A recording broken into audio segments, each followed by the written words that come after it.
Hello दोस्तों, मेरा नाम है चेतन और आप सभी का स्वागत है हमारे चैनल में। और आज हम द अबंडेंट प्रिंस के एपिसोड 65 को नरेट करेंगे। तो चलिए जल्दी से नरेशन शुरू करके एपिसोड की पूरी कहानी जानते हैं। एपिसोड के स्टार्टिंग में जोन सियोमेंग को भी देखते हैं जो कि लॉर्ड के साथ ही आ रहे थे, पर उनके दाईं नाक में पट्टी बंधी हुई थी। क्या उनके दाईं नाक में चोट आई है और वो थोड़ा डल भी लग रहे हैं। आखिर उनके जैसा कोई मार्शल आर्ट मास्टर ऐसे कैसे हट हो सकता है। आखिर इस अभियान के दौरान क्या क्या हुआ है। लिहुआ कहता है मास्टर ये बस सियोमेंग के साथ ही नहीं हुआ है। थर्ड काउंसिल एल्डर ठीक लग रहे हैं, पर फोर्थ काउंसिल एल्डर और उनके नीचे जितने भी हैं उनकी हालत कुछ ठीक नहीं लग रही। फिफ्थ काउंसिल एल्डर सोयू ने तो अपना हाथ ही खो दिया है और यहाँ पर एक काउंसिल एल्डर मिसिंग भी है। मून ये सुनकर काफी घबरा जाती है, कहीं उसके ग्रैंडफादर तो नहीं। पर उसे फिर अपने ग्रैंडफादर नजर आ जाते हैं जो कि थोड़े थके थके लग रहे हैं पर ज्यादा चोटिल नहीं लग रहे। और ये देखकर मून के जान में जान आती है। लिहुआ सोच रहा था जो काउंसिल एल्डर यहाँ से मिसिंग है वो है गंगसन सिंपल ब्लड क्लान से। वेल हमें जल्दी इसके बारे में पता चल जाएगा कि आखिर वहाँ पर क्या क्या हुआ था। डार्क क्लान के मोजिनवन सोच रहे थे आखिर मेरी बहन और डार्क क्लान के लोग यहाँ पर दिखाई क्यों नहीं दे रहे। आखिर वो लोग यहाँ पर आए क्यों नहीं, पता नहीं मुझे अंदर से इतनी बुरी फीलिंग क्यों हो रही है। उसके बाद कल्ट के अंदर मार्शल आर्ट्स एलायंस एंटर होती है। उन्हें देखकर लोग सोच रहे थे आखिर मार्शल आर्टिस्ट एलायंस यहाँ पर क्या कर रही है। उन्होंने ही तो कुछ ही दिन पहले अपना राजदूत भी भेजा था, पर इस बार तो पिछली बार से भी ज्यादा लोग यहाँ पर आए हैं। और फिर लोग मार्शल आर्टिस्ट एलायंस को बुक करने लग जाते हैं जो कि उन्हें बिल्कुल भी पसंद नहीं आ रहा था। जॉन भी देखकर काफी हैरान था। हुआन कहते हैं चीजें तो काफी इंटरेस्टिंग होती जा रही है।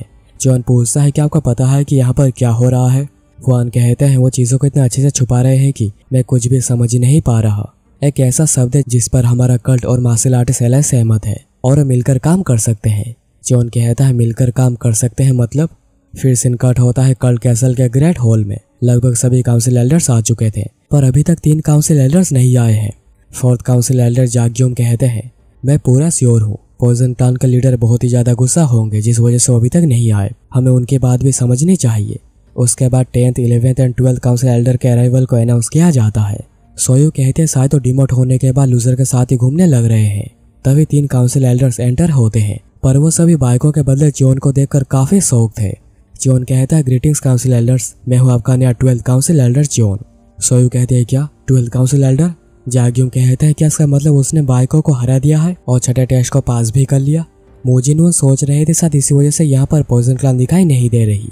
दूसरे काउंसिल एल्डर जो कि अभी तक जॉन को नहीं देखे थे सोच रहे थे तो यही जॉन है, तो यही वो है जिसने मेरे पोते का हार्ट काटा है। आखिर तुम्हारी हिम्मत कैसे हुई एक सर्वेंट के बेटे होकर यहाँ पर आने की।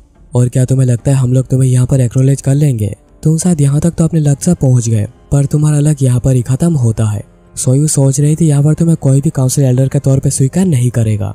तभी गोवांग के फादर ह्यून जॉन को ग्रेट करते हैं। फिर ताइग्यूम के फादर ताइजोंग भी जॉन को ग्रेट करते हैं। फिर डिस्ट्रक्टिव एक्स क्लान के सांगिन भी जॉन को ग्रेट करते हैं जो कि सांगुआ के डैड है।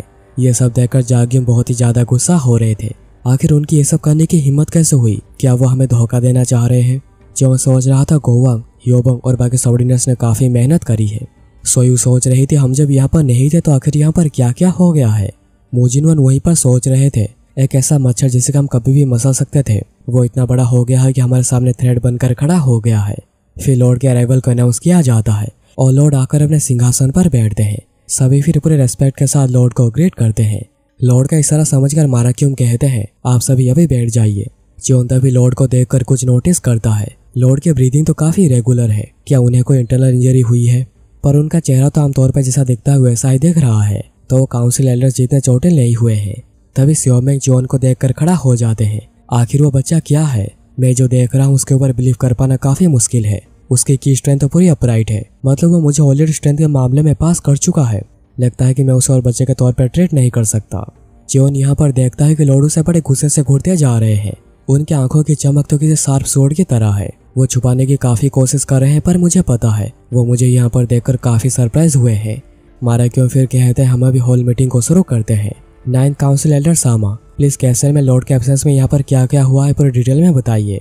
सामा फिर सभी को ही पूरी बात बताते हैं। तो अभी इस तरह ही पॉइजन क्लान और डार्क क्लान के बीच में फाइट हुई और अंत में जाकर सभी मारे गए। काउंसिल एल्डर से बात जानने के बाद काफी शौक होते हैं, क्या ऐसा कुछ हो गया जबकि हम लॉर्ड के साथ बाहर गए थे। डार्क क्लान के लोग जो कि यहाँ पर रहे थे उन्हें मार दिया गया है और पॉइजन क्लान भी पूरी खत्म हो चुकी है और ये सब हुआ 6 मैन क्लान के डिसेंडेंट के बीच के फाइट की वजह से। सोयू सोच रही थी मेरे बेटे हेंग्यू का ब्लेड और पॉइजन क्लान ने मिलकर मार दिया। वहीं पर ब्लेड क्लान के लीडर सोच रहे थे मेरे बेटे बुया के सर को कुचल दिया गया flowing dark cloud palm technique की मदद से। सोड क्लान के लीडर किंग बोन सोच रहे थे साउंड क्लान के हैंग्यू के पीपा सोड से मेरा बेटा मारा गया, और मोजिन वोन तो कुछ ज्यादा ही गुस्सा हो गए थे। मेरी बहन की डेथ हो गई, नहीं ऐसा नहीं हो सकता, वो सभी लोगों से बहुत ही ज्यादा चालाक है। मैं ये कभी मान ही नहीं सकता कि उसने अचानक पॉइजन क्लान को चार्ज किया, और ये सब इसलिए क्योंकि मुयो ने पॉइजन क्लान के चोल को मारा था और उसके शरीर में लेफ्ट स्वॉर्ड और राइट पाम के निशान मिले। जो कारण बताए जा रहे हैं और जो सब दिख रहे हैं वो दोनों ही मेल खा रहे हैं, पर मैं इसे मानने को बिल्कुल भी तैयार नहीं हूँ। लॉर्ड सोच रहे थे, लॉर्ड वहीं पर सोच रहे थे उसकी जैसी कोई लड़की पॉइजन क्लान के ट्रैप में फंस जाएगी, मानना मुश्किल है। लीवा मन में सोच रहा था, बहुत अच्छा मास्टर जॉन, आपका प्लान काम करने लग गया है। अभी उन लोगों के बीच में पहले जैसा कभी रिश्ता नहीं रहेगा। सामा फिर कहते हैं कल्ट और डीमनिक एकेडमी के रूल्स को फॉलो करते हुए काउंसिल एल्डर जो ने छठे टेस्ट को पास किया और बन गए 12th काउंसिल एल्डर। उनके अपॉइंटमेंट डिले हो गई क्योंकि आप यहाँ पर मौजूद नहीं थे, पर प्लीज उन्हें अपने पोजीशन पे अपॉइंट कीजिए। सोयू कहती है कि मैं ऑब्जेक्ट करती हूँ, इस मीटिंग का पर्पस अपॉइंटमेंट देना नहीं है, तो इस मैटर को पोस्टपोन कर दिया जाए बात के डिबेट के लिए। लॉर्ड कहते हैं जॉन मेरे सामने आओ। जॉन फिर सामने आकर लॉर्ड को ग्रेट करता है। लॉर्ड कहते हैं इस ग्रेट हेवनली डिमोनिक कल्ट के 23rd लॉर्ड होने के नाते मैं अपनी अथॉरिटी का इस्तेमाल करके तुम्हें 12th काउंसिल एल्डर की पोजीशन पे अपॉइंट करता हूँ। कल्ट के प्रति अपनी लॉयल्टी रखना और कल्ट के लिए पूरी मेहनत करते रहना। पर लॉर्ड के इस फैसले से काउंसिल एल्डर्स बहुत ही ज्यादा गुस्सा हो गए थे। आखिर ये सब हो क्या रहा है? एक जुआ जो कि पहले जमीन में रेंगता था अभी हमारे सर के ऊपर बाज की तरह उड़ रहा है। सच में ऐसा कुछ कभी होगा मैंने सोचा ही नहीं था। लॉर्ड फिर कहते हैं जबकि तुम ऑफिशियली काउंसिल एल्डर बन गए हो तो मुझसे कोई भी एक रिक्वेस्ट कर सकते हो और मैं उसे पूरा करूंगा। जॉन कहता है इसके लिए आपका शुक्रिया, तो इस केस में मुझे वाइसलॉर्ड बनने के अप्रूवल दे दीजिए। लॉर्ड शौक होकर कहते हैं क्या? तभी सामा ह्यून और योन आगे आकर कहते हैं प्लीज मास्टर जॉन को वाइसलॉर्ड के पद पर अपॉइंट कर दीजिए।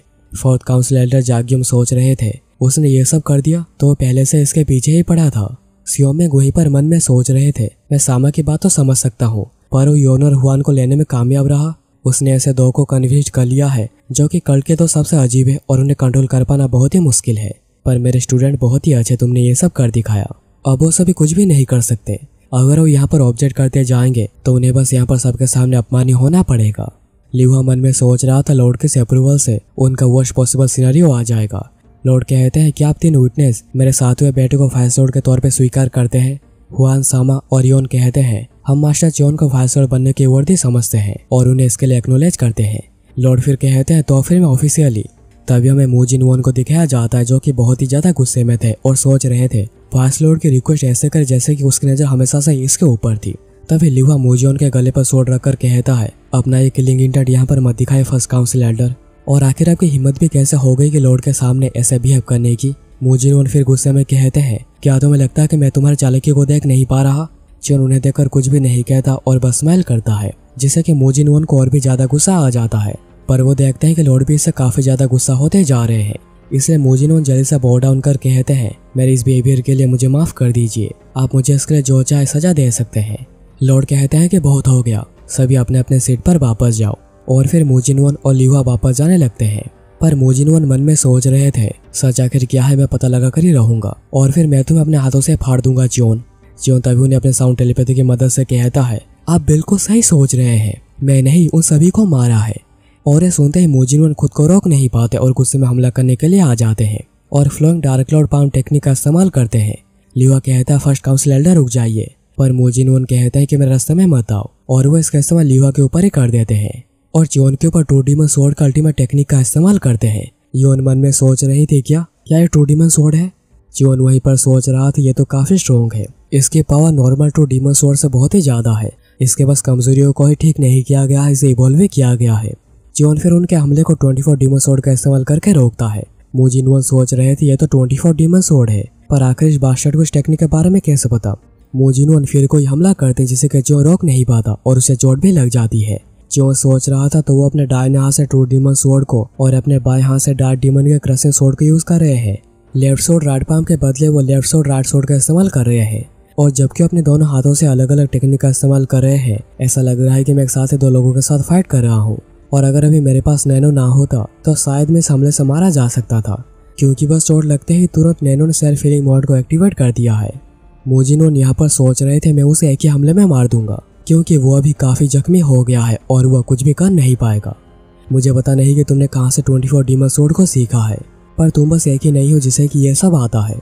और मोजिन वन पे 24 डीमन सोर्ड के पहले टेक्निक का इस्तेमाल करते हैं। इस हमले को तो लॉर्ड भी खुद रोक नहीं सकते। अभी तुम्हें मेरे हाथों से मरने से कोई बचा नहीं सकता। और ये एपिसोड यहाँ पर ही खत्म हो जाती है। तो दोस्तों ये था आज का एपिसोड। तो जल्दी से कमेंट करके बताओ कि तुम्हें ये एपिसोड और मेरी नरेशन कैसी लगी। और अगर तुम्हें मेरे एफर्ट्स पसंद आए हैं तो चैनल को सब्सक्राइब करके बेल आइकन कॉल पे सेट कर देना ताकि तुमसे ऐसी वीडियोस मिस ना हो जाए।